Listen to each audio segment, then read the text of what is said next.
yeah, you're not getting those clubs back. Just buy a new set because that bear owns those clubs now. This is Sportscentre. Hey, I'm Luca Celebre filling in for Marissa Roberto, who seems to still be on Australia time despite being back in Toronto. And with me steering the DSC ship today, you know we're starting with football. As Week 9 in the CFL continues tonight as the Argos take their perfect record into Calgary. Heading into this game, the Argos have a 3-game lead in the East. So it's still early, but they're cruising to a first-round bye, while the Stamps need a win desperately to stay alive in the playoff race. Calgary's lost 2 in a row, but the most surprising part of their season so far is their 0-3 home record, which is on pace to be their worst since 2004, when they finished in last place in the West and finished 3-6 at home. It's not all bad news for the Stamps though, because 3 of their 5 losses this season have been one-score games, so they're not getting blown out. Unfortunately, the Argos are the only team in the CFL capable of blowing anyone out. Toronto scored over 30 points in every game this season, and they've allowed 15 or fewer in 2 straight. And a win tonight would match this team with the 1921 team for the best start in franchise history, and put them basically at the halfway point for pace to tie the franchise record of 15 wins in a season. Now the offense has been great for the Boatmen, but the defense has actually been the anchor. Toronto leads the league in turnovers and picks, and they've got the most players with at least 1 sack with 10. Now the East is 8-4 in matchups against the West this season, and the East has won 8 of their last 10. Will more of the same continue tonight? You can find out tonight on TSN at 9 Eastern, 6 Pacific. It's a special time in the sports world because once a year, ESPN turns into the Ocho, paying homage to Dodgeball, a sports movie close to all of our hearts. It's a bold strategy, Cotton. Let's see if it pays off for him. Dodgeball is literally my favorite movie of all time. Like, I think if I'm ranking movies, it's 1 or 2, and people are gonna call me crazy, but that's like my favorite movie. I can watch it again and again and again. It started last night, and it's going all day on ESPN and TSN2, as the channel delivers some of the most fun and weird sports you had no idea existed. So let's take a look at some of our favorites, starting with the USA Mullet Championships. Okay, so some of these rules are a little wild to me. I get the no accessories thing, like hats, fine, but sunglasses, you should be able to at least style yourself outside of the mullet. I think that adds to the experience, but who am I to judge the Mullet Championships, okay? All right, let's check out some of these mullets, and there's a common theme of the American flag used in all of these. I thought there were no accessories. Everyone is wearing glasses. People are wearing headbands. Are they breaking the rules? Are they not breaking the rules? I don't know. Also, how can everyone be Big Country as their nickname? That I don't understand either. I will say though, immaculate flow. The mullets are looking incredible. All of these guys worked very hard to get to this stage. Okay, next up we've got the marble runs. The commentary makes it so much better. Like the marbles are using great teamwork to get past the finish line all at once. Incredible commentary, and also shout out to any kids that played with Kinects growing up because those are in there and those are great.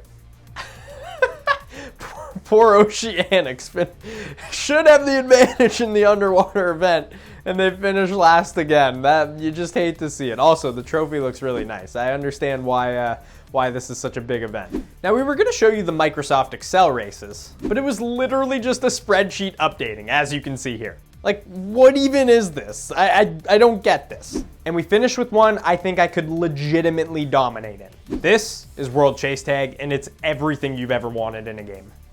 Okay, that is crazy. What did I just watch? This is tag to a completely extreme level that looks so fun, but also so dangerous. Like you're diving through bars to make the tag, but great effort. That is all hustle right there. If that guy's on a football field, coach is loving the A+ effort. These are untraditional sports, but as you can see, they are so much fun to watch, and we love when the Ocho is on every single year because it brings us great moments like these. To hockey now, and we've got a big signing today in the US Capitol, as Tom Wilson has signed a 7-year extension with the Caps. The deal has a $6.5 million AAV totaling $45.5 million. Wilson missed 49 games last season, but did put up 13 goals and 9 assists in the 33 games that he did play. I mean, this deal has got to upset Leaf fans because every time you go on Twitter, Leaf fans are trying to trade Mitch Marner for Tom Wilson. So good luck there. It's not going to happen now. All right, this next interview is one I'm really excited about.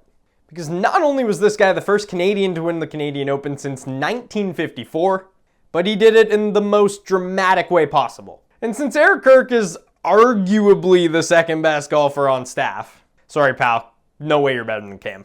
We gave him the honors of chatting with Nick Taylor at our Queen Street studios earlier this week. And don't be alarmed, we have the same background in two different locations. This one's got the light switch though, you can't see it in the shot.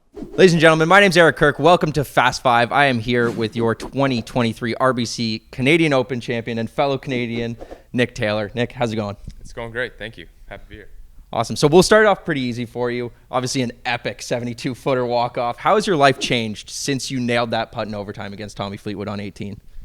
Yeah, like personal life probably hasn't changed a whole lot. I think I've probably been recognized a handful of times, in random stores, maybe around home or walking through an airport. But, going overseas, there wasn't a whole lot there than people yelling, maybe 72-foot putt occasionally. But, no, it's been, relatively the same, I guess. Okay, amazing. And you weren't just featured heavily on Canadian Sportscentres. It was all over North America. It was south of the border, very prevalent. Who's the craziest person that's reached out to you, or someone that maybe DM'd you that you were like, well, didn't expect that? Yeah, I think first come to mind, I got a call from Wayne Gretzky, which was really cool. Obviously an icon in sport, let alone hockey. So to get a call from him was really cool the night of, and chatted with him for a few minutes. But yeah, it was pretty overwhelming. A lot of the texts, a lot of kind of Instagram stories, messages and stuff. But that's the first one that comes to mind.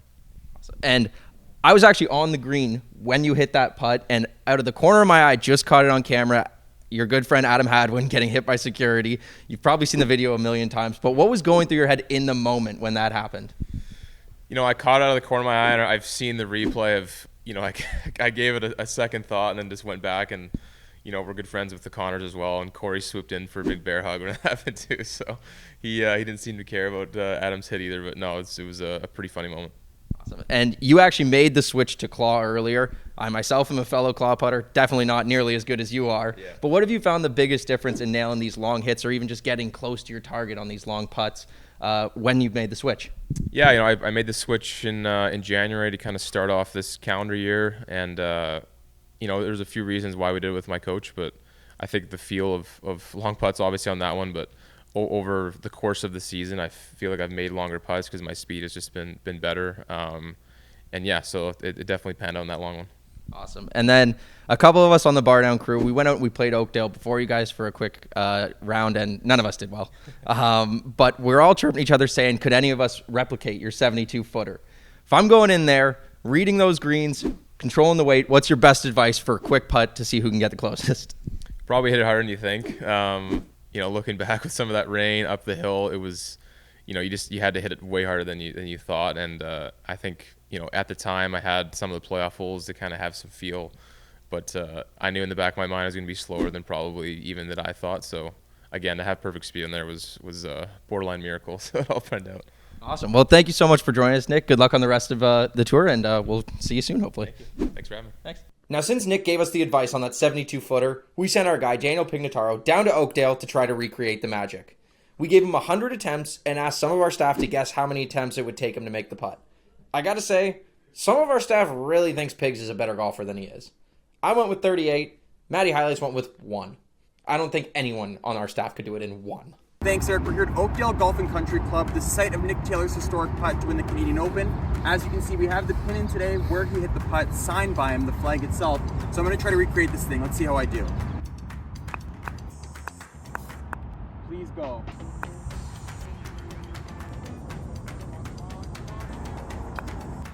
This is brutal. You don't even think it's that hard of a putt when you look here.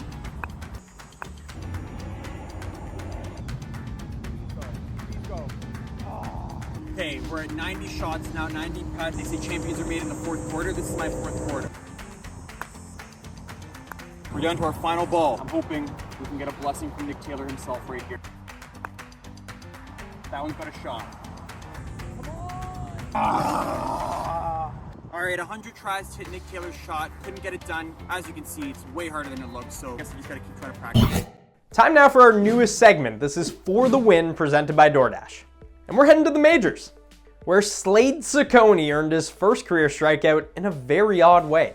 Because initially it wasn't a strikeout at all, as the ump called it a hit by pitch, until the play was reviewed. After review, the pitched ball hit the bat, went into the catcher's glove. The call is overturned. It's a foul ball. It's strike 3. There you go. Slade Ciccone gets his first major league strikeout in the most unique fashion ever designed. Okay, first of all, the ball didn't go in the catcher's glove. It went almost in the groin area, which looked like it could have been painful. So that's a memorable first career strike for not only the pitcher, but the catcher too, I guess, for maybe different reasons.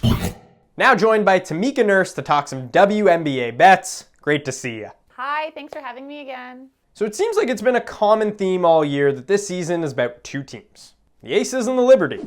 But the odds actually seem to say this is about one team, and that's Vegas, as they are now an overwhelming favorite to win the title at minus 420. Are they really that much better than New York? I don't seem to think so right now. You're dealing with a very important injury with Candace Parker. She's a veteran leader, she's a presence inside, she does a little bit of everything for this team as well, so her loss is kind of going to be felt. Now Asia Wilson can step up. You have Kelsey Plum, Chelsea Gray, you have a team full of all-stars.